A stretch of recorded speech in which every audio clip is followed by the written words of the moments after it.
बहुत बढ़िया अवसर है। मंत्र न चले नाम चला लो, नाम न चले तो चतुरासी जी गुनगुनाने लगो। बिल्कुल अवसर मत दो, जैसे दुश्मन नीचे गिर पड़ा है आप ऊपर चढ़े हो, अब उसको ऊपर आने का अवसर मत दो। ऊपर आने का अवसर दिया तो अब आपको ऊपर आने का अवसर दुश्मन नहीं दे पाएगा। ध्यान रखना, एक बार अगर अब मन चढ़ गया आपके ऊपर और मनमानी आचरण करा लिया तो आपको भजन लायक नहीं रखेगा, क्योंकि वो समझ चुका है कि तुम ऐसी जगह पहुंच चुके हो कि अगर अब हम इसको हरा ना पाए तो मुझे जिंदगी भर इसका गुलाम बनना पड़ेगा। मन ने देख लिया है कि अब हम मारे जाएंगे, अब मुझे मरना पड़ेगा, तो वो आखिरी कोशिश करके आपका नाश करेगा। बस आप सावधान हो जाओ। इस समय आपके घुटने उसके गर्दन के ऊपर है, ऐसा समझो, क्योंकि सदगुरु आश्रय, संत आश्रय, सत्संग, नाम धाम आश्रय। अब वो विचलित हो रहा है, भड़बड़ा रहा है, कोई तो मिले ऐसा, थोड़ा तो हमें जीवन दान दे, क्या विषय भोग, थोड़ा तो मुझे विषय सेवन करने को मिले। चूक कर दी तो फिर गिरा देगा। परमहंस श्री ओंकारानंद सरस्वती जी ले जब बिल्कुल नई अवस्था सामने उनके गए तो उनका अच्छा बच्चा, बड़े भाग्यशाली हो, वैराग्य मार्ग में आए हो, पर ध्यान रखना, एक सांप को जब बंदर पकड़ता है तो बोले ऐसे ऐसे जड़ में रगड़ता, फिर देखता, सू तो नहीं बोला, फिर रगड़ता है, और वो मरने पर भी रगड़ता ही रहता है कि कहीं इसमें जान न। बोले बस ऐसे ही साधु को, साधक को, उपासक को अपने मन को रगड़ना है। राधा वल्लभ श्री हरिवंश, राधा वल्लभ श्री हरिवंश, राधा वल्लभ श्री हरिवंश। अगर सू बोलने का मतलब अगर थोड़ा भी विषय स्फुरण रह गया है तो अभी रगड़ते रहो, राधा वल्लभ श्री हरिवंश। फिर सच्ची कहते भजन करना नहीं पड़ता। जैसे भजन थोड़ी करना पड़ता है ही नहीं भजन, किसी और कुछ क्या करे, कुछ है ही नहीं यंत्रों में, वो स्फुरते केवल वही। अब उसको भजन थोड़ी करना है, रह ही नहीं गया, कुछ करना ही नहीं रह गया है। हंस रहे, खेल रहे, बात कर रहे, खा रहे, पी रहे, चल रहे, ठाड़े बैठे परे उताना, कबीर काहे हम राय ठिकाना। हर समय पर वो स्थिति प्राप्त करने के लिए निरंतर अभ्यास की आवश्यकता है। श्री भगवान कह रहे हैं कि परमम पुरुषम दिव्यम याति पार्थानुचिंतयेत। जो मेरा सदैव चिंतन करता रहता है, दिव्य परम पुरुष का साक्षात्कार उसको अपने चित्त में ही हो जाता है। चित्त स्थान भगवान वासुदेव का है। शरीर छोड़ने के बाद नहीं, शरीर रहते ही ऐसी आनंद की वृत्ति उदय होती है। अब उनके लिए शब्द ही नहीं तो क्या वर्णन करें। ऐसी आनंद की उसी आनंद में वो आनंद समुद्र प्रभु प्रकाशित होने लगते हैं। और उस आनंद में जहां आपका थोड़ा प्रवेश होता है, आप उलझ करके विषय की तरफ चले जाते हैं। ध्यान देना हमारी इस बात को, यह अनुभवगम्य बात कहते हैं। जब आपको भजन का थोड़ा आनंद मिलेगा तो आप थोड़ा निश्चिंत जैसे होते हैं, उसी समय मन आपको विषयों में फंसा देगा। जब आपको भजन का अभ्यास बढ़ने लगे, आनंद मिलने लगे, तो आपको उदासीनता बढ़ानी है, हंसना नहीं है, लोगों से मिलना नहीं, खेलना नहीं है, क्योंकि इस समय चढ़ाई का है। आनंद स्फुरित होने लगा, बचाओ, बिल्कुल आसपास से सुरक्षित हो जाओ। वो आनंद ही आपको ऊपर ऐसी स्थिति में ला देगा जहां विषय नहीं ले जाएंगे। भगवान कह रहे परमम पुरुषम दिव्यम याति पार्थानुचिंतयन्।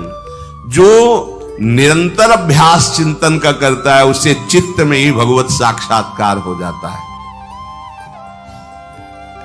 अगर आप सावधान नहीं रहेंगे, चिंतन सही नहीं रहेगा आपका, तो किसी भी अवस्था में यह विषय चिंतन छूटने वाला नहीं। अभी हमारे पास अवसर है, अभी हमारे पास समय है, चूको मत। ये बहुत सूक्ष्म लड़ाई है, ये कोई बाहर के लाठी डंडा गोली वाली लड़ाई नहीं है, ये अंतर की लड़ाई है। इसमें बड़े बड़े हार जाते हैं। अगर कोई जीत पाता है तो एकमात्र भगवान को समर्पित चित्त वाला जीतता है। हमें लगता है आपको बढ़िया समर्पण का अवसर है।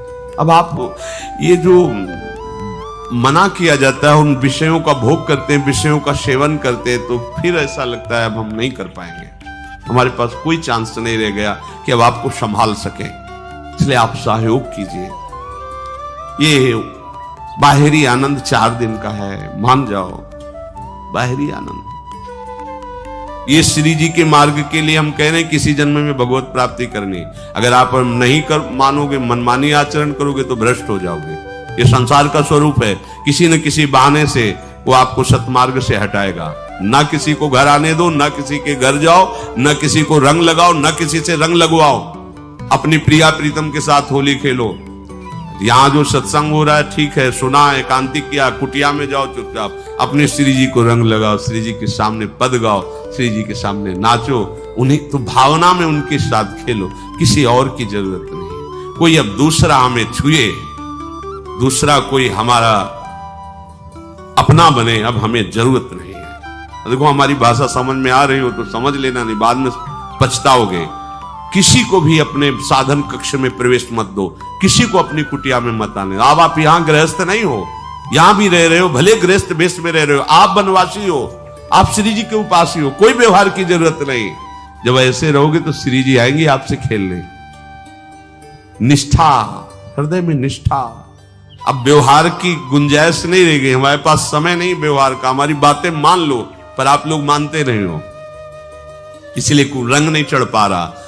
अरे वो बेचैन है आपके साथ खेलने के लिए, उनकी तरफ जब देखो ना तो बेचैन है, पर उनकी तरफ कोई देखना ही नहीं चाहता। वो तो यही से फुर्सत नहीं मिलती भोगों से खेलने के लिए, संसार के राग में खेलने के लिए। अरे वो तो लालायित है, वो तो खुशी हो रहे कि ये हमारा शरणागत हो गया, अभी हमारी सहचरी बनेगा, हमारी सेवा में आएगा।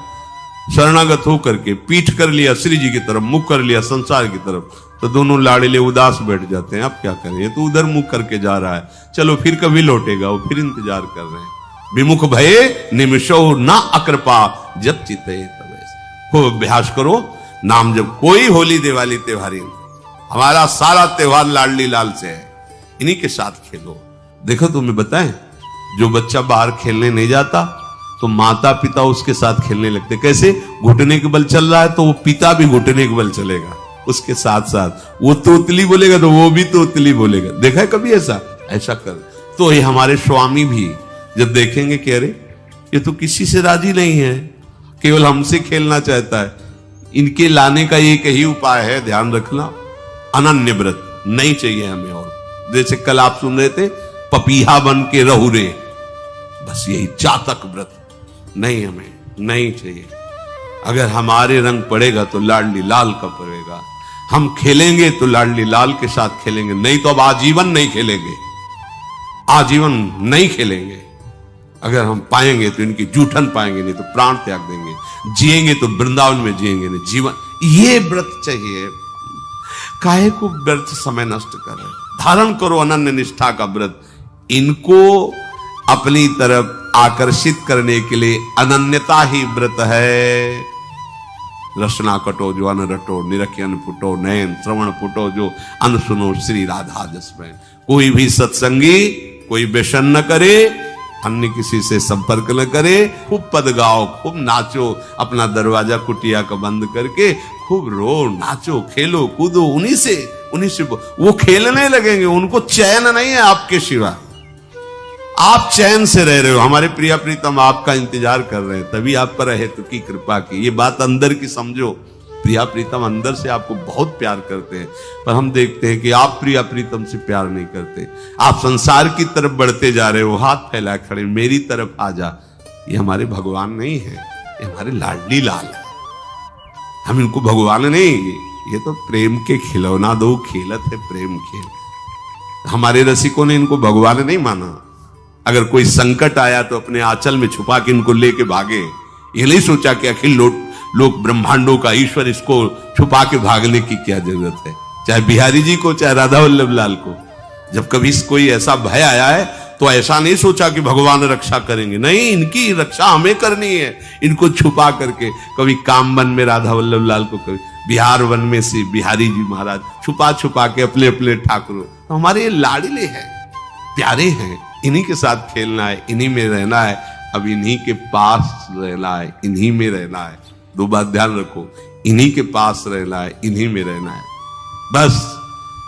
अब यही हम नहीं कर पाते, वही जो शुरुआत सत्संग में की थी, सबकी ममता ताग बटोरी, मम पद मन। ये भारी बात है, भारी बात है। जितनी जल्दी आप उदास हो जाओ संसार से, उतनी जल्दी मुस्कुराहट आ जाएगी प्रिया प्रीतम के मुख में आपके लिए। आप जब मुस्कुरा रहे हो उधर तो वो उदास बैठे कि हमारी तरफ क्यों नहीं देख रहा। अब हमें अपने प्यारे को उदास नहीं करना, प्यारे को मुस्कुराहट से युक्त करना है। क्या हम उदास हो जाए? ताते मौन रहे वो उचित है, जगते भयो फिरे बैरागी, वृंदावन रस में अनुरागी। खूब चिंतन परायण रहो, कोई भी विषय का सेवन ऐसा ना करो जो आपकी बुद्धि भ्रष्ट कर। कोई आपने ऐसा गंदा व्यसन, गंदी बात, गंदी चेष्टा, आप परसों नरसों, फिर आगे क्या?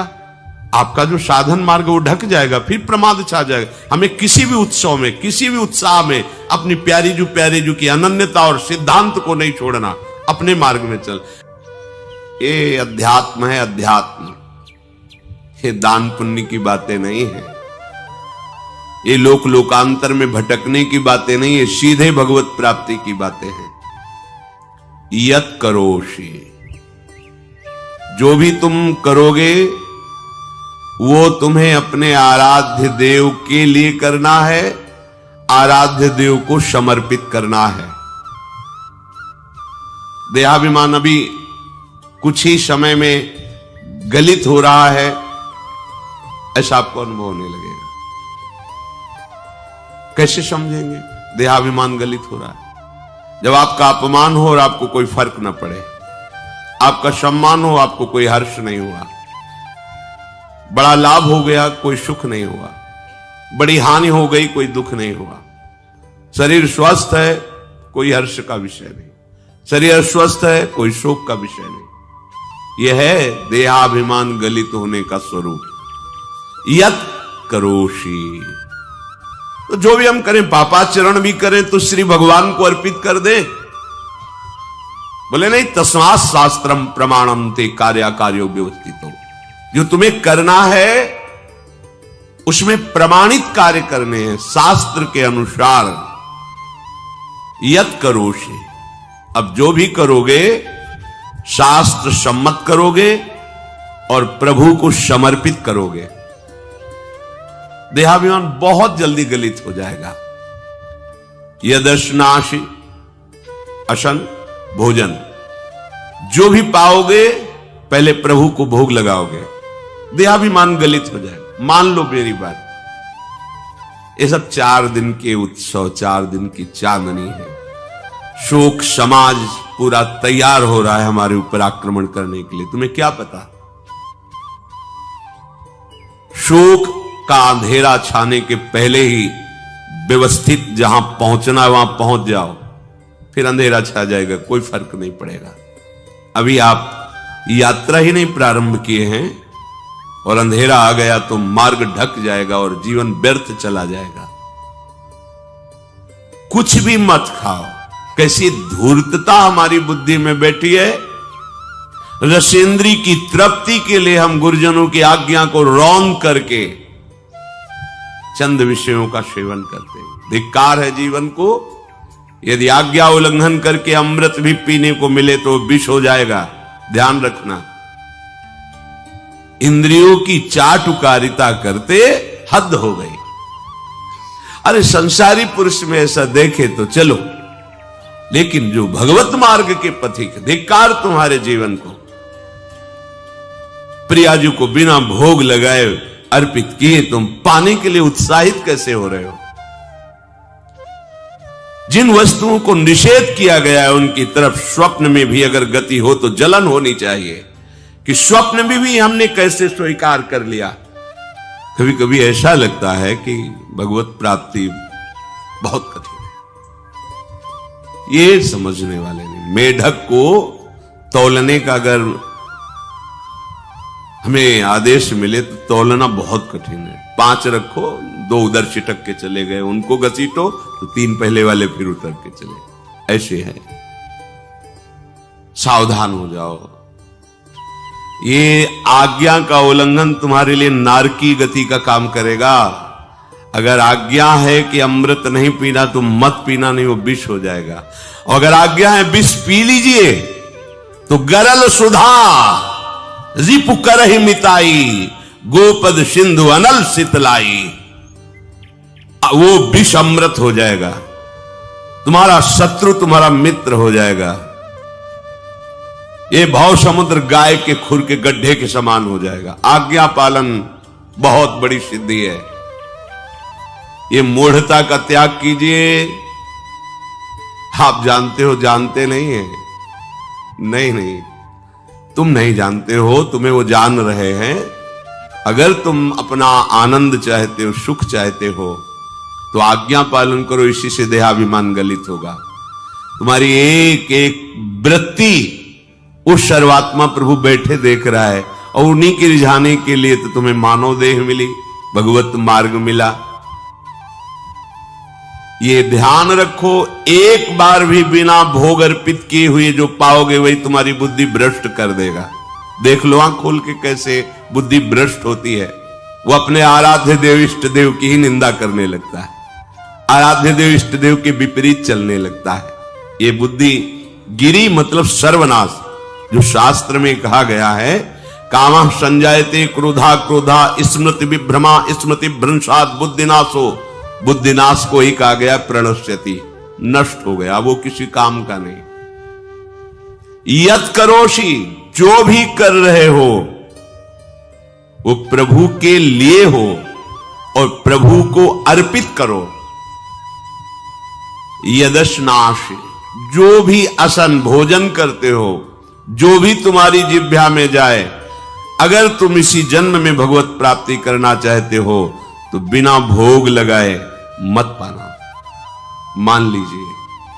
फिर कह रहे यज्जुहोषि, जो भी तुम हवन का तात्पर्य होता है भागवतिक कार्य करते हो, वो प्रभु को अर्पित कर दो, बड़ा सुख मिलेगा। जो तुम ददाशी, किसी को भी कुछ भी देते हो, प्रभु को दे दीजिए। देने के पहले उसमें भाव कीजिए, राधा वल्लभ लाल इसके हृदय मंदिर में बैठे।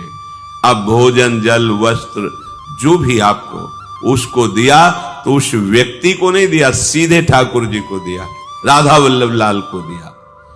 यत तपस्यासी, जो भी तुम तपस्या कर रहे हो, काम वेग को सह रहे हो, क्रोध को सह रहे हो, गर्मी सर्दी सह रहे हो, अनुकूलता प्रतिकूलता सह रहे हो, ये भी प्रभु को अर्पित कर दो। भगवान आदेश कह रहे हैं तत्कुरुष्व मदर्पणम। ये सब मेरे को अर्पित करने का मतलब मेरी पूर्ति नहीं हो जाएगी, तेरी पूर्ति हो जाएगी। भला ये सब नदियां समुद्र में गिरना बंद कर दे तो समुद्र घट जाएगा क्या? यद्यपि समुद्र प्राकृतिक है, चिदानंद नहीं। भगवान तो चिदानंद समुद्र है।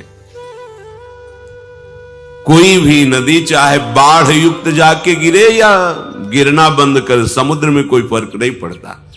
इसीलिए सेवक जी ने कहा है, मांगो मन मनुष्य दास अपनी कर, पूर्ण काम सदा हृदयम।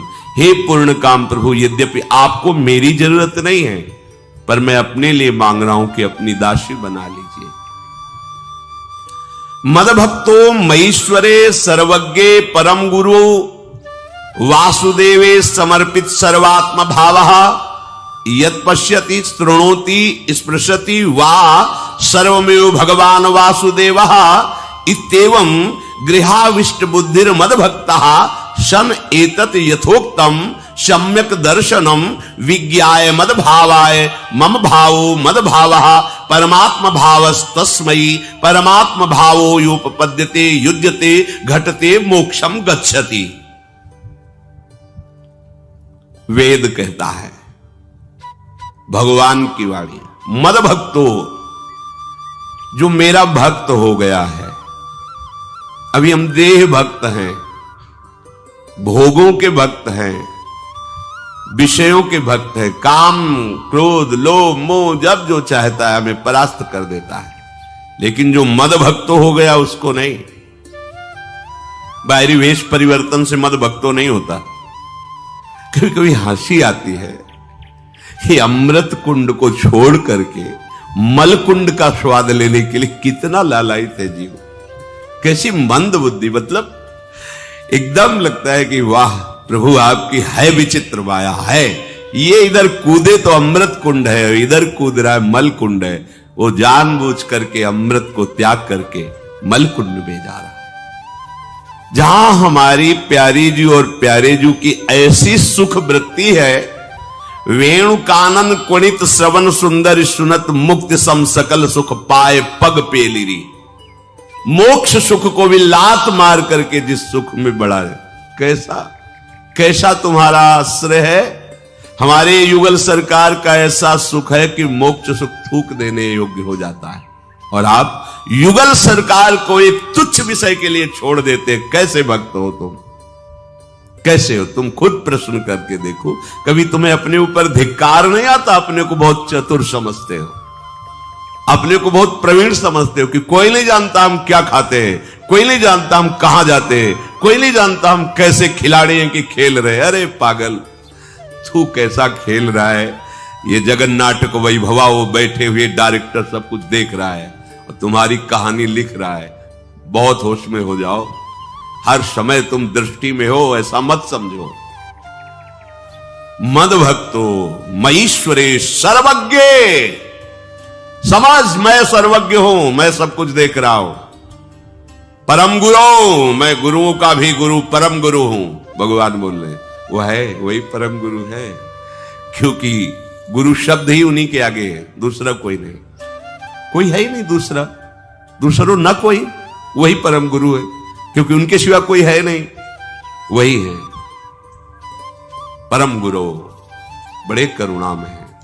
अगर ये सोचा जाए कि भगवान की वाणी और गुरु की वाणी अलग है, तो भ्रम है आपको। भगवान की वाणी गूंज रही है, पकड़ो, आपको लगेगा बातें कर रहे हो, कहां गूंज रही है? अभी ट्रांजिस्टर लाइए, लखनऊ लगाइए, अभी बोलने लगेगा। तो वाणी गूंज रही ना लखनऊ की।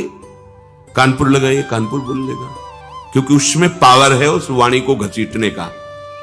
एक यंत्र जैसा तुम्हारे अंदर तो पावर नहीं है, तुम अपने को बहुत पावरफुल समझते हो। एक इतना बड़ा ट्रांजिस्टर लाइए, उसे आप अभी लगाइए बंबई, वो अगर स्टेशन आ रहा पकड़ में तो बोलने लगेगा। ये बंबई की आकाशवाणी से बोल रहा हूं, आकाशवाणी पकड़ रहा हो। तुम्हारे अंदर कितनी सामर्थ्य है, तुम गुरुवाणी सामने से नहीं पकड़ पा रहे हो, आकाशवाणी क्या पकड़ोगे?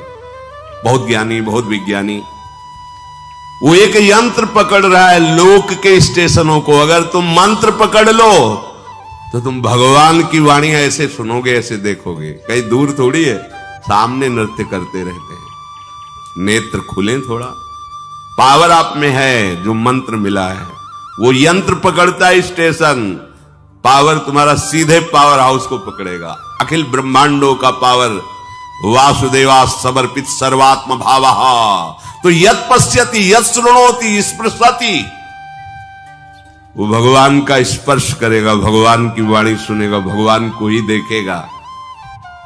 कौन? जो मद भक्ता है। तो आप लोग बड़े कृपा पात्र, भगवत मार्ग के पथिक बन गए। कहां फंसे हो यार, कहां? बड़ी हंसी आती है। साधक अपने छोटे से दोष को पहाड़ की तरह देखकर व्याकुल हो जाता है और गुरु और भगवान से पुकारता है, नाथ देखो मैं ऐसा, मुझे बचा लो। प्रभु अभी तक समर्पण नहीं हो पाया, उसे अपने में फुर्सत नहीं। जो मेरा हो जाता है वो निरंतर मेरा चिंतन करता है, इसलिए मैं उसको सुनाई देता हूं। तुम किस मंगल मोद दशो दिशाएं आनंदमयी, चुपचाप जपते रहिए। और अगर नाम जप नहीं है, को कल्प तरु के समीप जाने पर भी तुम दुख से नहीं बच सकोगे, दरिद्र बने रहोगे। क्यों? क्योंकि कामना बढ़ती रहेगी। कामना का विश्राम नहीं हो सकता बिना नाम जप के।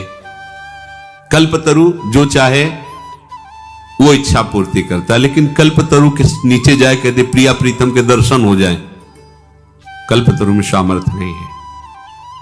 प्राकृतिक वस्तुएं देने की सामर्थ्य है, और प्राकृतिक वस्तुएं भोगने वाला उपासक निर्भय नहीं होता, भयभीत रहता, विषादग्रस्त रहता है। वो कल्पतरु के नीचे है तो कोई कामना प्रतिकूल भी हो सकती है, क्योंकि निर्भय तो है नहीं। एक व्यक्ति कल्पतरु के नीचे गया, उसे पता नहीं था कि कल्पतरु की ऐसी महिमा होती। बहुत सुंदर छाया है, अगर बढ़िया भोजन मिल जाता मिल गया सुंदर भोजन। हाँ, अगर शीतल जल मिल जाता, जल मिल गया। अगर सुंदर सैया होती, सैया प्रकट, क्योंकि जो इच्छा करोगे कल्पतरु प्राकृतिक, आराम से लेट गए। भेड़िया आ गया फाड़ गया तो भेड़िया आ गया फाड़ गया, क्योंकि कल्पतरु है। गोस्वामी जी कह रहे कल्पतरु के नीचे भी तुझे चैन नहीं मिलेगा, क्योंकि तू नाम जप नहीं कर रहा। जागत बागत सपने न सुख सोई है, जन्म जन्म जुग जुग जग रोई है। आहा, जागते सोते स्वप्न में तुझे कहीं सुख नहीं मिलेगा। एक दिन एकांतिक में एक प्रश्न कर रहे थे, वृद्ध थे, वो कह रहे थे कि हमारे स्वप्न में पितर आते हैं, हमें बहुत परेशान करते हैं और दुख देते हैं। वो पितर नहीं, तुम्हारे कर्म है, कोई किसी को दुख नहीं देता। भयावह स्वप्न, बैठे बैठे जागृत में भयावह कल्पना सिहर जाए ऐसे, तभी तो प्रभु के नाम का आश्रय ले लो, नहीं तुम्हारा ये मन तुम्हें ही चैन से नहीं जीने देगा। बहुत दुष्ट है, ये दुष्टता को स्वीकार करके जलाता, बेमतलब जलाता रहता, बेमतलब। अब उसे कोई बहुत दुलार कर रहा है, अब वो संशय कर लिया, अगर ये उसको प्रेम करने लगेगा तो हमें छोड़ देगा, हमें छोड़ देगा तो हम किस काम के रहे, है नहीं कुछ। और इसी को गंभीरता से लेके डिप्रेशन में पहुंच गया, उसको पता भी नहीं है वो कष्ट।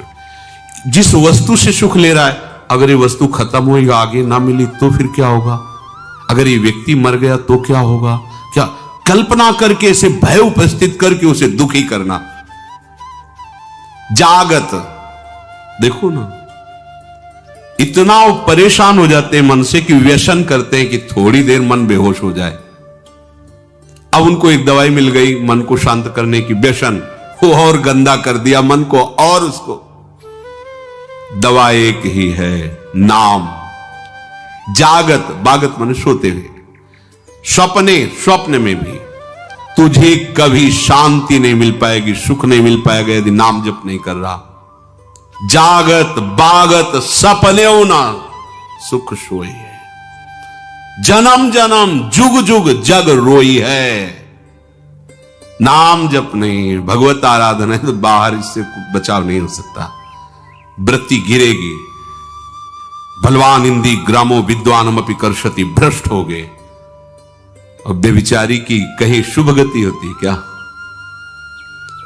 असत आचरण करने वाले को कहीं शांति मिल सकती है क्या? अधर्म आचरण करने वाले को कहीं सुख का अनुभव हो सकता? कदापि नहीं। बस वो भ्रम में जीता रहता है, दुर्गति को प्राप्त होता है। छूटीबे के जतन विशेष बांधे जाएगा, बंध गया विशेष। क्या हुआ? नाम जप नहीं, भजन नहीं है, हुए है विष भोजन। देखो अच्छे अच्छे पदार्थ, सात्विक पदार्थ, क्योंकि पंडित जी हैं, विद्वान हैं, सात्विक पदार्थ समाज में सम्मान। वो सात्विक पदार्थ क्या बन रहा? विष, क्योंकि इतना गिरकर विषय सेवन विषित हो गया। वही है विष भोजन जो सुधा सान खाए। अमृत भी सान के खाओगे तो विष बन जाएगा, और नाम जप कर रहे हो तो कोई विष मिला के देगा तो अमृत हो जाएगा। गरल सुधा रिपु करहि मिताई, गोपद सिंधु अनल सितलाई।